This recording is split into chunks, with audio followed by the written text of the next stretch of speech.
Under Indian legal system, that is case laws, that is case law.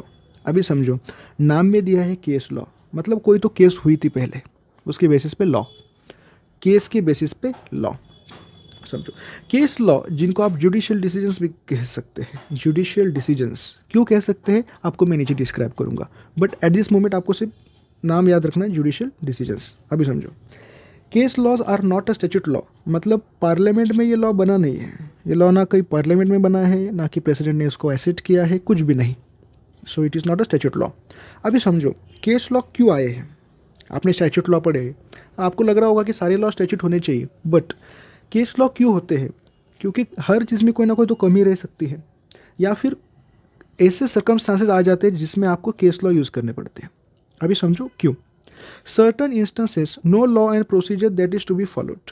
अभी क्या होता है, कुछ इंस्टेंसेस, कुछ सर्कमस्टांसेस में आपके पास फॉलो करने के लिए कोई लॉ ही नहीं है, उस कंडीशन में किस प्रकार का लॉ फॉलो करना चाहिए ये आपको पता ही नहीं है। No law and procedure that is to be followed.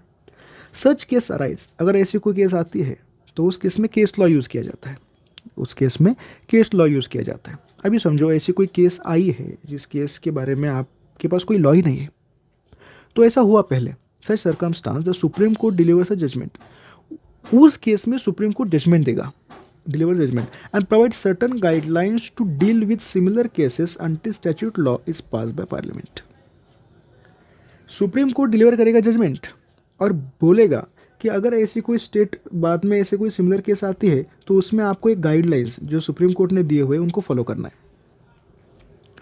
Similar cases until, जब तक कि पार्लियामेंट उसका कोई स्टैट्यूट लॉ नहीं बनाता, पार्लियामेंट जब तक उसका कोई स्टैट्यूट लॉ नहीं बनाता तब तक आपको ये गाइडलाइंस फॉलो करना है जो सुप्रीम कोर्ट ने दिए है। समझो, judgment given by supreme court is a final judgment. अगर सुप्रीम कोर्ट ने उस केस में कोई जजमेंट दिया है, it is gonna be final judgment, और एक फाइनल जजमेंट रहेगा। सारे लोअर कोर्ट्स जो भी सुप्रीम कोर्ट के नीचे आते हैं, उन सारे lower courts have to follow the same as a judgment has a presidential value. उन सबको वो फॉलो करना पड़ेगा सुप्रीम कोर्ट का judgment, because supreme court judgment has a presidential value. प्रेसिडेंशियल वैल्यू मतलब सीधी भाषा में बहुत इंपॉर्टेंट होगा, उस सबको उसको फॉलो करना पड़ेगा। अभी समझो, अभी इसका एक एग्जाम्पल है, इसका एग्जाम्पल है केस लॉ। केस लॉ जो अपन पढ़ रहे हैं, इसका एक one of the most important aspect है, वन ऑफ द एग्जाम्पल है जो आपके लिए बहुत इंपॉर्टेंट है, क्योंकि ये शायद आपको वाइवा में पूछा जा सकता है, क्योंकि ये रिलेटेड टू मेडिकल फील्ड है, related to medical field and related to medical negligence, related to medical negligence. Death due to medical negligence, अगर मेडिकल नेग्लिजेंस की वजह से कोई डेथ होती है तो वो जो रिलेटिव्स रहेंगे उस पर्सन के, पेशेंट के रिलेटिव्स रहेंगे, make allegation against doctor, make allegation against doctor. अभी पास्ट पहले क्या होता था, doctors were arrested by police under section 304A IPC, IPC section 304A, इसके अंडर उस डॉक्टर को अरेस्ट किया जाता था। बट अभी क्या हुआ, IPC is replace by section 1061 of BNS 2023। BNS 2023 के अंडर सेक्शन 1061 जो है, जिसने आईपीसी को रिप्लेस कर दिया, सेक्शन 1061 ऑफ बीएनएस, जिसमें कोई गाइडलाइन नहीं है मेडिकल निग्लिजेंस से डील करने के लिए। मेडिकल निग्लिजेंस से डील कैसे करना चाहिए, what will be the procedure, what are the guidelines, कुछ भी नहीं दिए है। No guidelines to deal with medical negligence. अभी देखो, गाइडलाइंस नहीं है, इसका मीनिंग क्या है। देर आर नो गाइडलाइंस मतलब इसका मीनिंग क्या है, आपको मीनिंग समझना पड़ेगा कि आपको प्रॉब्लम कहाँ पे फेस होगा। While dealing with law and justice आपको प्रॉब्लम कहाँ पे फेस होगा। First of all problem face होगा कि डिसाइड कैसे करेंगे कि it is a medical negligence, how to decide it is medical negligence.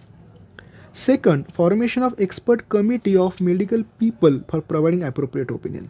अगर आपको डिसीजन देना है, कोर्ट का डिसीजन अगर आना है, तो उसके लिए आपको एक एक्सपर्ट लोगों की कमिटी बनानी होगी।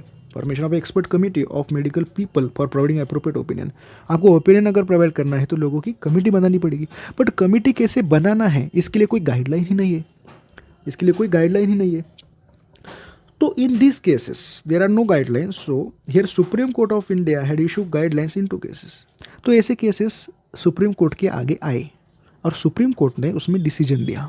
Supreme court have given decision in this cases. अभी वो दोनों केसेस क्या है, उन दोनों के नाम आपको याद करना है।